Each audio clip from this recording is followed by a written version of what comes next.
Have you ever noticed how some people get uncomfortable the exact moment you start evolving? Not when you fail or struggle, but precisely when you begin to rise and show signs of real change.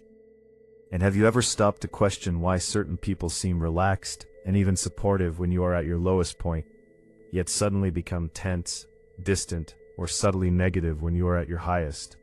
And what does that shift really reveal about human nature and the hidden dynamics of strength and insecurity? Why does this happen? And why do people who once appeared neutral or even friendly begin to act differently as soon as your growth becomes visible and undeniable? And the truth that most people never openly discuss is that strength does not only inspire admiration, but also exposes uncomfortable realities. And that exposure creates a silent tension, because when you become strong, you inevitably become a mirror that reflects everything others try to avoid seeing in themselves. And most people are not prepared to face that reflection honestly. When someone witnesses discipline in action, they might feel a surface-level admiration.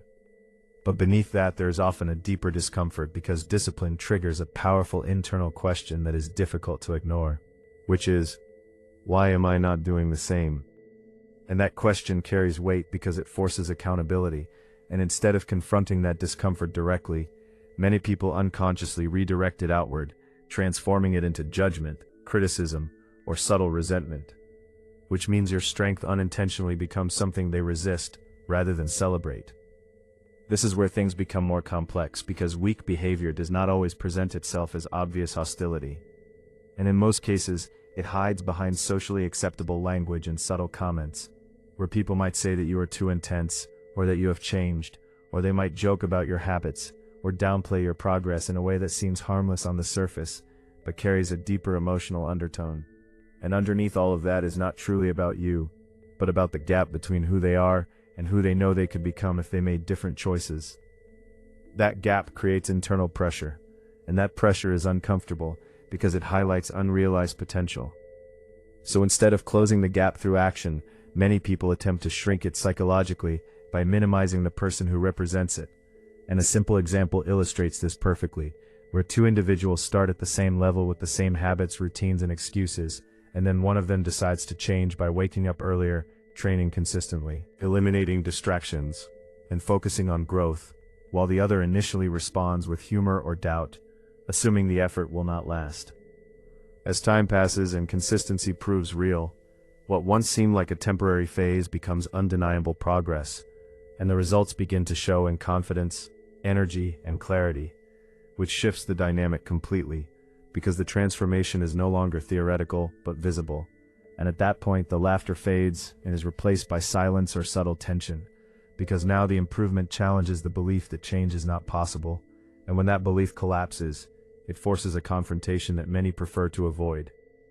If one person can do it, then the excuse that it cannot be done loses its power, and that realization is threatening, because it removes the comfort of limitation, and instead of rising to meet that new standard, some individuals attempt to restore their comfort by pulling the other person back down, often in subtle and indirect ways that may not even be consciously intentional, but are driven by the need to protect their sense of identity and avoid internal conflict. Understanding this requires recognizing that weakness is not simply the absence of strength, but a pattern of avoidance, where responsibility, growth, and discomfort are consistently evaded, while strong individuals move toward those very things, creating a fundamental contrast between action and excuse.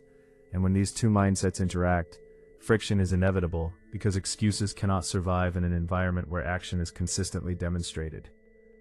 This explains why strong individuals often experience a sense of isolation, not because they are inherently superior, but because they operate on a different level of behavior and expectation, where validation is not required, approval is not chased, and conformity is not prioritized, which can create discomfort for those who are deeply conditioned to seek external acceptance and remain within familiar boundaries.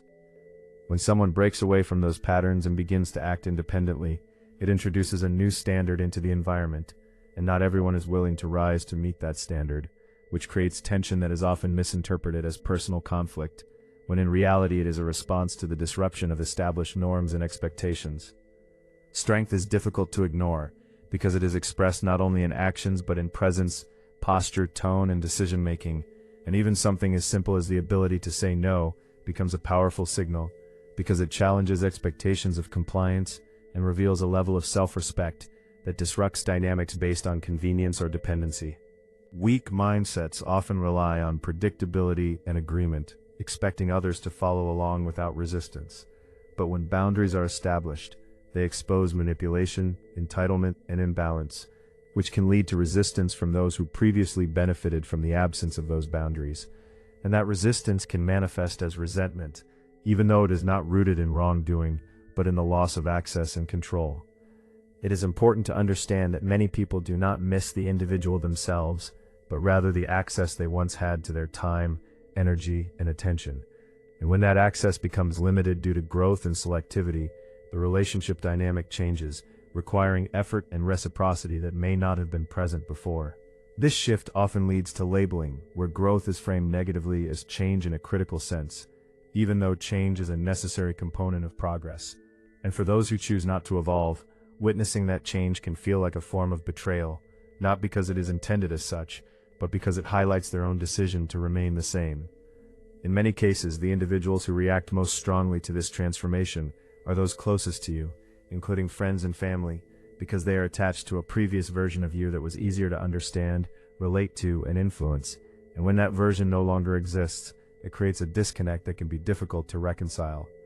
This is the point where many people face a critical decision, as the tension created by growth can lead them to either continue forward or revert back to a more comfortable state in order to maintain harmony with others.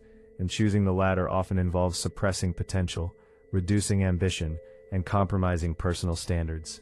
That decision carries consequences, because prioritizing acceptance over authenticity leads to internal conflict and long-term dissatisfaction, especially when the individuals being accommodated would not make the same sacrifice in return, which raises an important question about the true value of growth and whether it is worth the discomfort and potential loss that comes with it. Strength requires a willingness to outgrow environments, conversations, and mindsets that no longer align with one's direction. And while this process is not easy, it is necessary for development, because remaining in a state of stagnation for the sake of belonging ultimately limits potential and reinforces mediocrity. The feeling of restlessness that often accompanies this realization is an indicator that current circumstances are no longer sufficient. That desire for more is a signal pointing toward the need for strength, not only physically, but mentally and emotionally, as well as the discipline required to sustain progress despite challenges. Growth is often accompanied by a period of isolation, not as a permanent condition, but as a transitional phase where old connections may weaken, before new aligned relationships are formed. And during this phase, individuals must choose between continuing forward or returning to familiarity, with each option carrying its own set of outcomes. Returning to comfort may provide temporary relief, but often results in long-term regret, as the awareness of untapped potential remains, creating a persistent sense of what could have been, while continuing forward despite difficulty opens the possibility for fulfillment and alignment with one's true capabilities. When encountering resistance from others, it is important to interpret it accurately as a reflection of their internal state rather than a judgment of your path, recognizing that not everyone is meant to accompany you on your journey, and that separation is sometimes a necessary part of growth. The individuals who truly align with strength will not feel threatened by it, but will instead respect and resonate with it, creating relationships based on mutual growth and understanding. And those connections become accessible only when one stops diminishing themselves to maintain incompatible relationships. Ultimately, the question is not simply why weak individuals react negatively to strength, but whether you are willing to embrace strength fully, even when it leads to misunderstanding, judgment, or temporary isolation, because that willingness defines the boundary between unrealized potential and lived reality, and crossing that boundary is what transforms everything.